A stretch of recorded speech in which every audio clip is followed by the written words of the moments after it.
Ebusiama mo kwaba embra choni so aha AGH Politics Avenue. Political stories are trending make speak headlines. And I jemre na idibi exum ewa ha. Ne di mnia hundrak semonia ami emfa enwura eye political harvest ni. Na onia eja de ma enya asem koto akra. Na ye bo ewura eye Chronicles aso eye ene anopai. Onia breaking news a yensa aka ewo ho. De say eye Western Region Council of State Representative. Ene yensa etumi akano Goldbod etumi editini pepano over a year gold transaction breaches.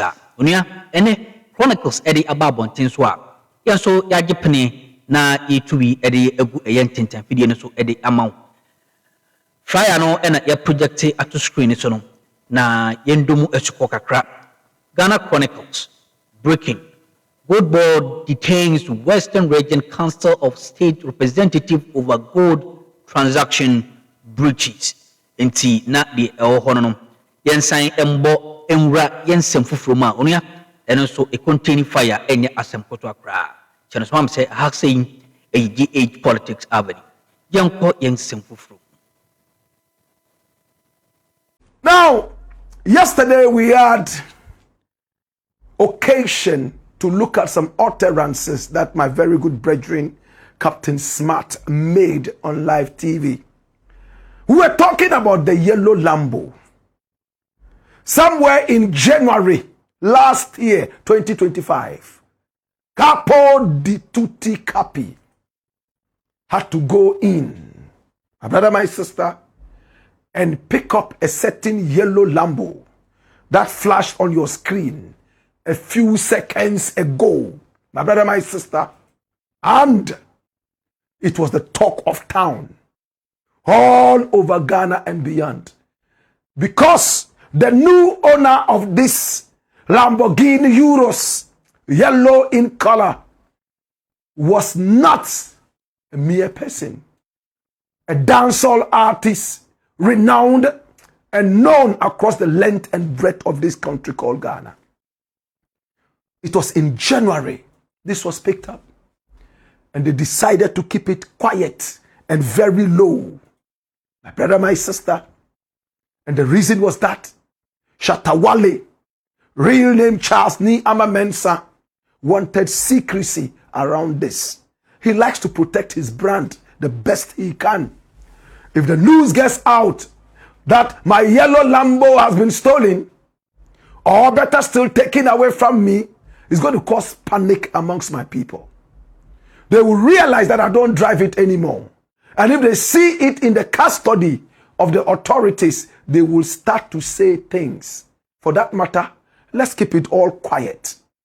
And they allowed Shatawale to drive the car himself at his own time, convenient to him, to the offices of the Economic and Organized Crime Office, Yoko. It was parked there quietly.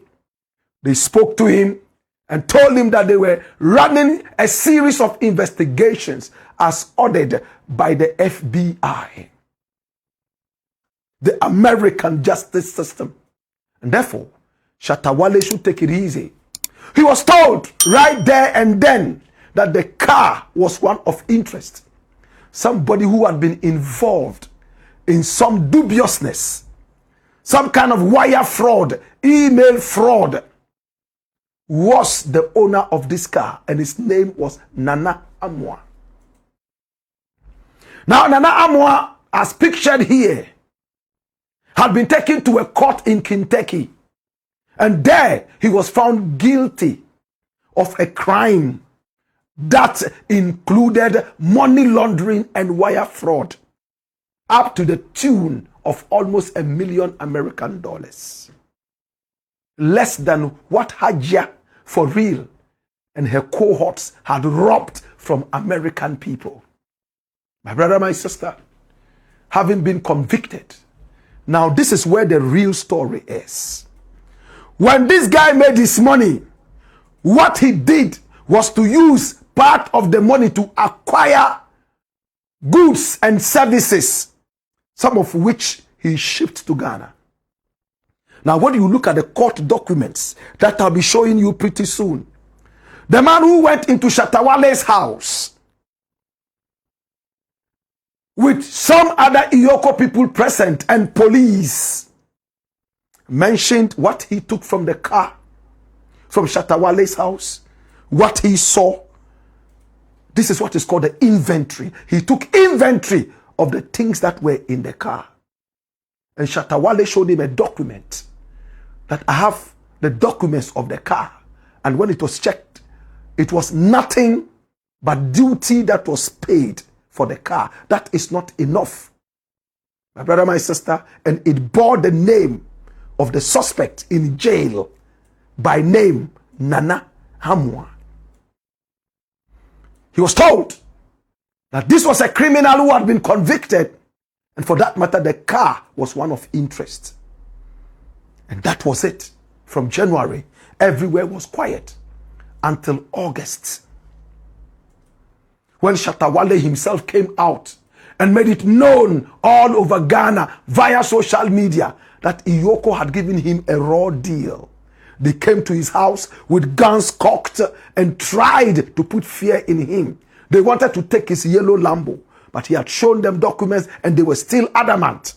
They said that the car was a stolen car, but he was able to run his own checks using the chassis of the car. And it came out that it was not a stolen car. But the truth about the whole thing was this. Much as it was spread around Ghana that yes, this was a stolen car, this is the truth. Come here. Watch this. Now the truth is this. The car was not a stolen car, and we made that clear. The car was bought out of stolen proceeds.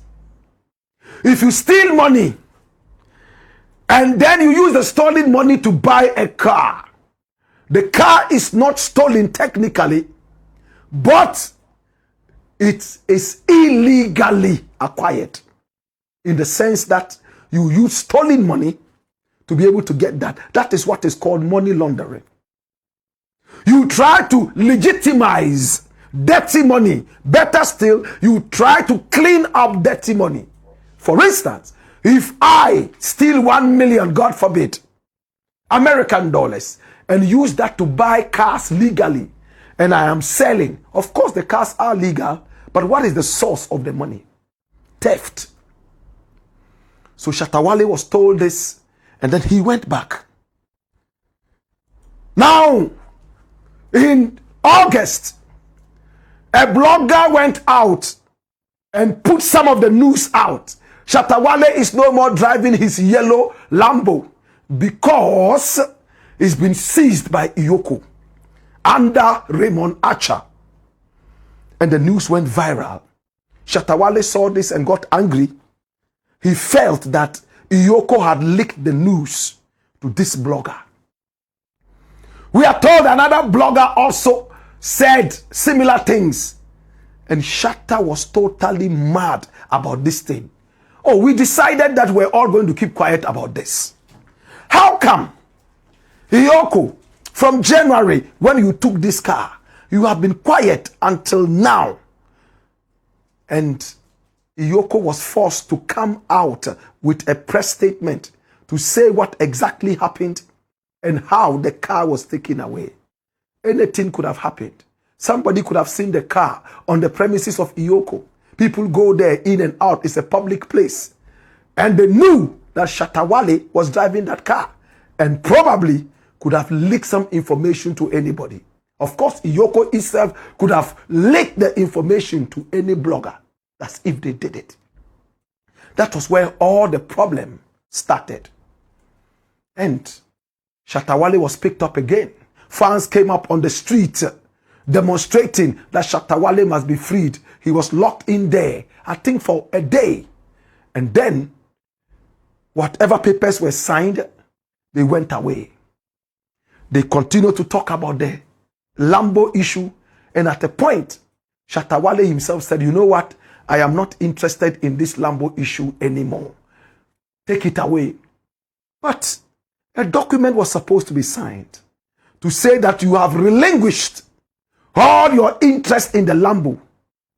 And according to Iyoko, this document was not signed. And that is the subject of yet another looming storm for my very good brethren Shatawale and Kwabna Edubuahene. Come here, let me tell you more. Come here, watch this. Now, this is where the story is right now. Everyone knows through this show that yellow Lambo came from stolen proceeds. And today, if you have time, we can track it all the way from when it was shipped. Who shipped it? Who received it? And who sold it? We can tell you all this. Did you hear that? Now, the one who said he bought the car said he couldn't trace the one who sold the car to him because it was a WhatsApp chat and he bought it on the street. And for that matter, he will not be able to trace the person. We can trace the person. If there's time, court documents are here to tell us who even took the money from the sales of the car and where the money went. Today on this show, we can tell you all that.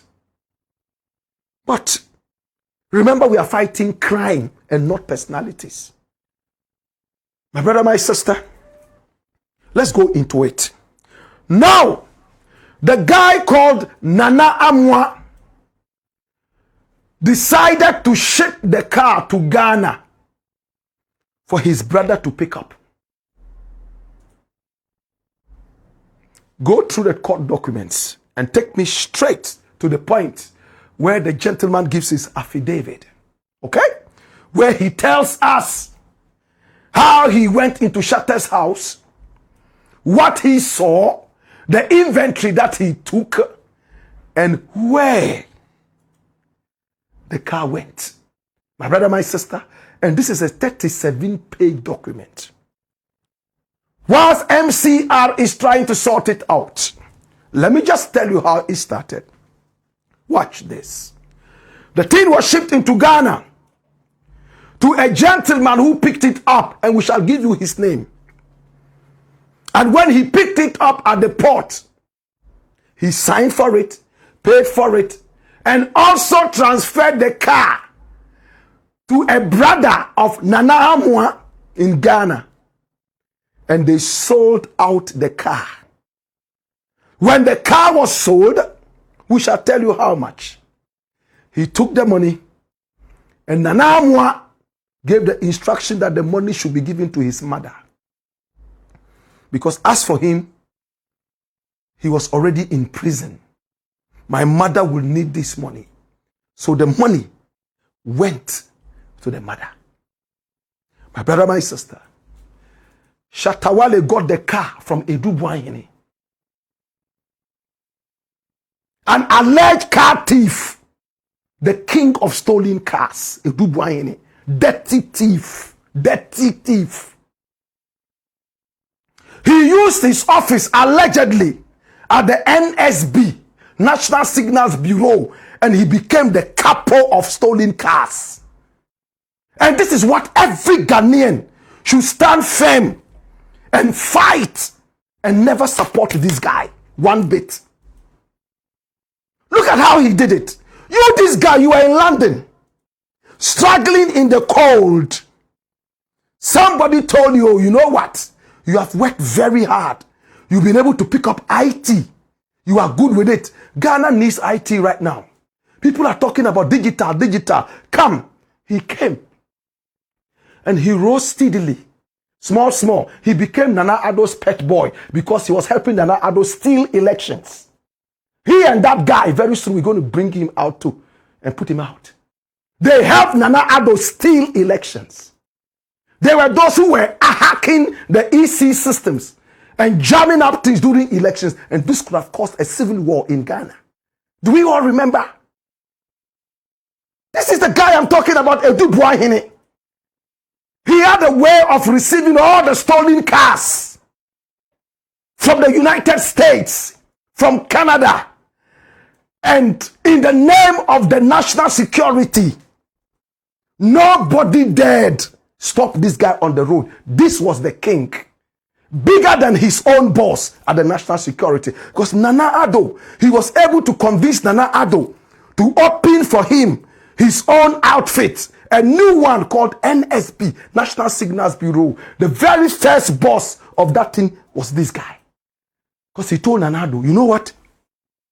To be able to do the digital shenanigans and all this, I need my own office. He was Nana Addo's baby. The unsuspecting old man, or better still, the negligent, irresponsible old man, decided to put this crook in that office. That was where this guy did a lot of dirty things. My brother, you see his face like an innocent chap like that.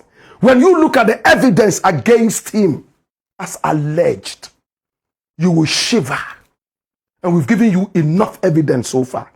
We've shown you CCTV coverage exclusively on this show. On the day he was arrested, when he was returning from the UK, having tried to close his links. You see, there's a bigger thief than every big thief.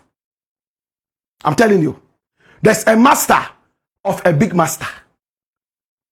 If there's a town that is far, there's one a little ahead of it. This guy, called Ďětǎin, my brother, my sister, on the day of his arrest, he was able to get his guys to run into his house, and we showed you the video. How his own wife was waking up from bed with only a towel around her waist, packing things. And investigators believe that that was money. And the cars were all leaving the house. Recently, we brought you one more car that was in the house, that was in the care of another of his boys still working at the National Signals Bureau. And after we brought the news, the guy went to hide the car. What are the authorities doing? We break the news and you can't catch these guys. He went to hide the car. We gave you the number of the car, everything. The guy is still working there as one of his boys. Can we fast forward this story? Now, the CCTV videos showed how all these things were orchestrated.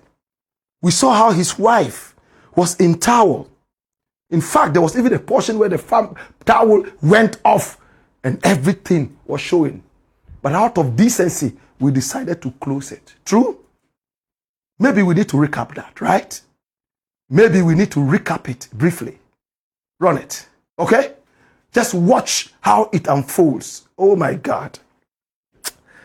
My brother, my sister, this is Ďětǎin. This is Ďětǎin. Now, let me get my thoughts together again. MCR just distracted me a little bit, and I don't like this kind of distraction. Watch this. Now, Ďětǎin is here. And this is the guy who is the kingpin of the cars coming into the country. He had dreams, some outfit called Dreams Ventures, whatever it was. And he was using that to launder the cars. Right there at Moving Peak, my brother, he had a fleet of cars. And yesterday we showed you that video. If you can find it, put it out. This is it. This is Ďětǎin. How much is the guy's salary? He had all this fleet of cars. The Nana Addo government dared not investigate this guy. He had houses all over the place. He built a number of them to the point that he even had an estate to himself, the Mayfair. He was untouchable under Nana Addo Dankwa Akufo-Addo.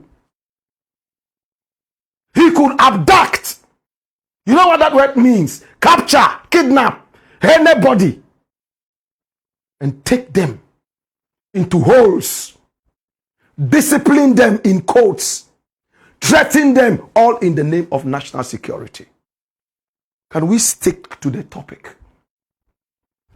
Long story cut short, Iyoko has decided that it is time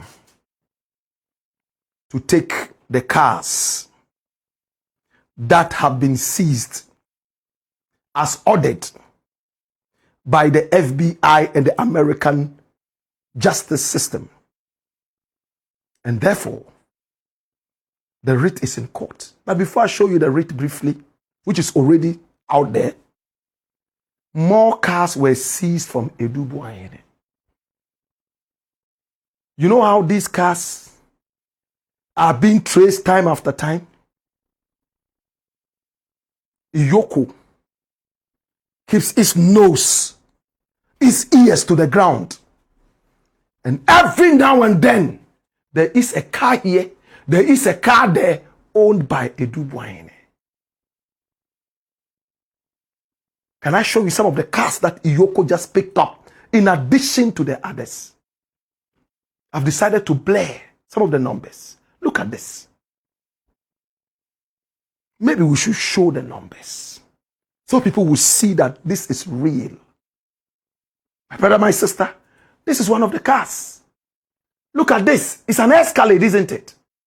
They just picked it up a few days ago.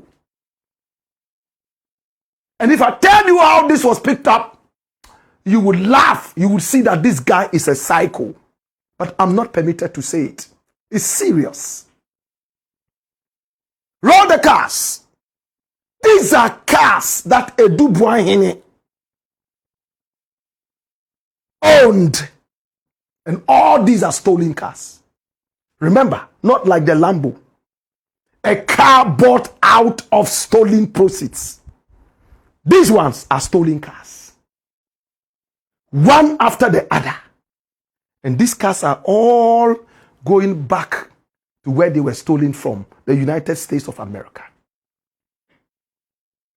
And I can tell you, we and some who team course watching on so mammy and was so jimmy or hard as a ne say or body any dumbi Armenia. Ever sign about a room.